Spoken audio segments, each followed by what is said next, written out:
Hello, good morning, student. I'm S.K. Darade from Madhyamik Vidya Mandir Ekler High School. Now we standard 9th, subject English, Unit 2, 2.2. We are going to learn the story of Helen Keller and Anne Sullivan. Anne Sullivan 2.2. Before learning the lesson, I am going to ask you a question. M question: what strategies do you use when you study on your own?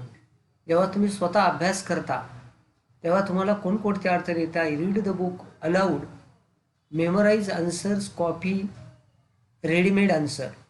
आता या ठिकाणी बघा chitchat activity दिली आहे. म्हणजे what is your favourite school subject?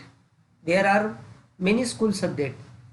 For example, your mother tongue Marathi, Hindi, English, mathematics, science, social science, etc. Drawing and painting etc. तर तुम्हाला कोणता विषय आवडतो? समजा my favourite subject is English. Which subject do you find the most difficult? मग तुम्हाला कोणता विषय अधिक अवघड वाटतो? Suppose my difficult subject is mathematic. बीजगणित आणि भूमिती माझा अवघड विषय असं मी समजतो. म्हणजे माझं I am telling you my personal information. What do you do to try to understand it better? मग तो अवघड विषय समजून घेण्यासाठी तुम्ही काय करता? Generally I study hard. I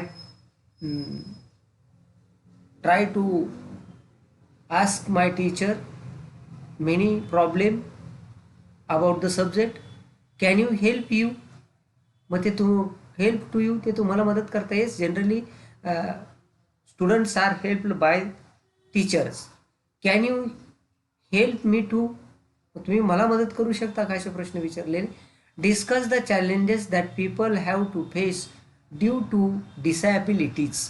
due to च्यामुळे, due to write down the phrase च्यामुळे. डिसॅबिलिटीज म्हणजे काय? अपंगत्व. For example, what provision should be made in public places so that everyone gets the same access to public facility. समजा अपंगांसाठी सार्वजनिक ठिकाणी कोणकोणत्या सुविधा असतात हे आपल्याला पाहिजे आहे. आता बघा, observe your surrounding and write whether such facilities are available or not. अशा प्रकारच्या सुविधा उपलब्ध आहे किंवा नाही. अवेलेबल म्हणजे उपलब्ध. How can you help to improve the situation? आणि if there are not such type of facilities available, then what type of situation or what can you do to improve the condition or situation? For example, disability, अपंगत्व, challenges, what challenges, which challenges do the disabled persons face and necessary facilities. आता या ठिकाणी बघा, hearing loss and deafness.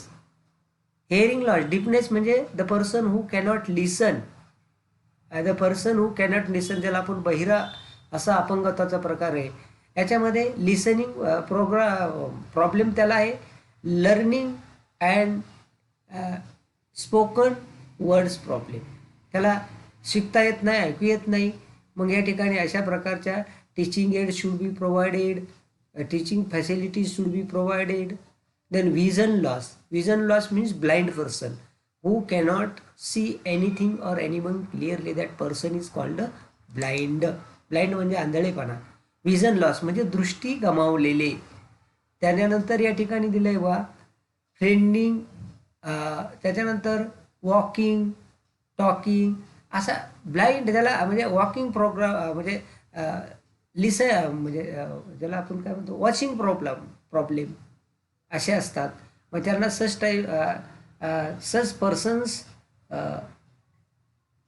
the government should provide such person or disabled person some important facility for them. Speech disaster, अडखळत बोलणारे, त्यांना speaking problem आहे, मग दे cannot speak properly. For example facilities teaching technical support should be given them. पण physical disability, आता physical disability म्हणजे शारीरिक अपंगत्व. फिलिंग ऑफ इनसिक्युरिटी, त्याला असुरक्षितता वाटते, त्या व्यक्तीला असं वाटतं की आपलं सुरक्षित नाही. Strong person can may be bit हर, तो म्हणजे मोठी जे सशक्त माणसं आहे ते त्याला मारतील. इनसिक्युअरनेस, अवेअरनेस अँड सिटी गिव्हर्नमेंट स्कॉलर. आता यांना काय दिलं पाहिजे या ठिकाणी, तशा प्रकारचे अवेअरनेस करून दिले ऑफ, त्यांना जाणीव करून ऑफ प्रोटेक्शन, त्यांना सुरक्षेची जाणीव करून दिली पाहिजे. इंटिलेक्च्युअल डिसॅबिलिटी, हा एक महत्त्वाचा भाग. इंटिलेक्च्युअल म्हणजे बौद्धिक, काही लोक बौद्धिकदृष्ट्या अपंग असतात. लॅक ऑफ डिप्रिवेशन, तर त्यांना डिप्रिवेशनची जाणीव म्हणजे उणीव असते. मग असे लोक राहू शकत नाही. मग resident facilities should be provided, तर त्यांना अशा प्रकारच्या राहण्याच्या सुविधा पुरवल्या पाहिजे.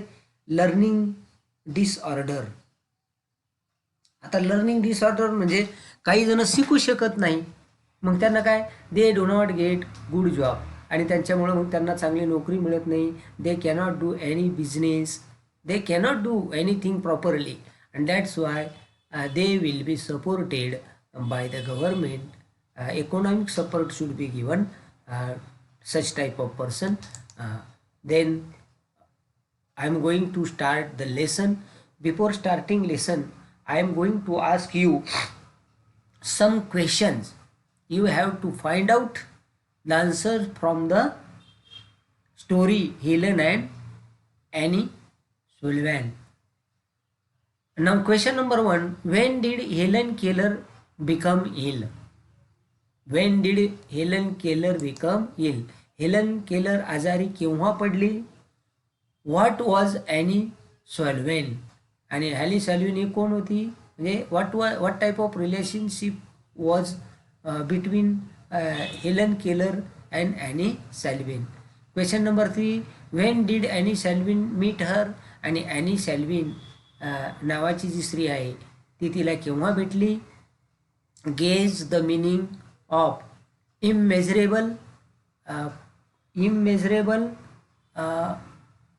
कॉन्ट्रास्ट, इव्हेंजफुल डे, आफ्टर, आणि अनकॉन्शियसली, आणि व्हाईट डार्कनेस. आता बघा, there is a good thought in the bracket, knowledge is love and light and vision. What is by knowledge? Knowledge means wisdom. ज्ञान म्हणजेच प्रकाश, ज्ञान म्हणजे दिव्य दृष्टी, ज्ञान म्हणजे प्रेम, आवड. म्हणजेच थोडक्यात असं म्हटलं जातं मराठीमध्ये, शिक्षण हा मनुष्याचा किंवा मानवाचा तिसरा डोळा आहे असं म्हटलं जातं. मराठीमध्ये एक सुविचार आहे, त्याचा प्रत्यय इथं कसा येईल बघा. By Helen Keller, in bracket, Helen Keller become ill at the age of 2 and was left blind and deaf. 2 वर्षाची असताना हेलन केलर आजारी पडली, आणि त्या आजारामध्ये ती कायमचे त्याला अंधत्व आणि बहिरेपणा आला. फॉर द नेक्स्ट 5 years, गेले पुढची 5 वर्षे, Shri grew up in a world of darkness and emptiness. पुढची आयुष्याची 5 वर्षे तिची अंधारात आणि लोनलीनेस, एकाकीपणात गेली. शी was afraid of, to be afraid of, right down the phrase. To be afraid of म्हणजे ची भीती वाटणे, एखाद्या गोष्टीची भीती वाटणे. I am afraid of tiger, I am afraid of snake, I am afraid of darkness, etc. Alone and without any अँकर, अँकर दॅट इज हेल्पर, तिला कोणीही मदतीला नव्हतं. दिस is the story of her meeting the teacher who wood change her life. आणि एक अशी कथा आहे की तिच्या जीवनामध्ये एका शिक्षिकेने कसा बदल केला And what was her name? Her name was Anne Sullivan. The most important day I remember, that is Helen Keller, remember in all my life is the one on which my teacher and Mansfield Sullivan came to me. तिच्या शिक्षिका and मॅन्सफिल्ड सॅलिन तिच्याकडे आल्या आणि तो दिवस तिच्या जीवनातला it was the most important day in the life of Helen Keller. जीवनात सगळ्यात महत्त्वाचा दिवस ठरला. I am filled with wonder. तिला एक आश्चर्य झालं. वेन आय कन्सिडर म्हणजे मान्य किंवा समजणे. द इममेजरेबल हा शब्द आहे बघा. इममेजरेबल मीन्स अनकाउंटेबल मोजता न येण्याजोगे. इममेजरेबल means uncountable, मोजताना. Contrast between the two lives. What is I mean lives? It's plural of life. लाईफचं अनेक वचन लाईफ. त्या दोनच्या जीवनामध्ये एक टोटल कॉन्ट्रास्ट होता, विरोधाभास होता. कोणाच्या? Helen Keller and her teacher and Sullivan Mansfield. It was the 3rd of March. प्रश्न आलेला आहे, तुम्हाला प्रश्न विचारलाय.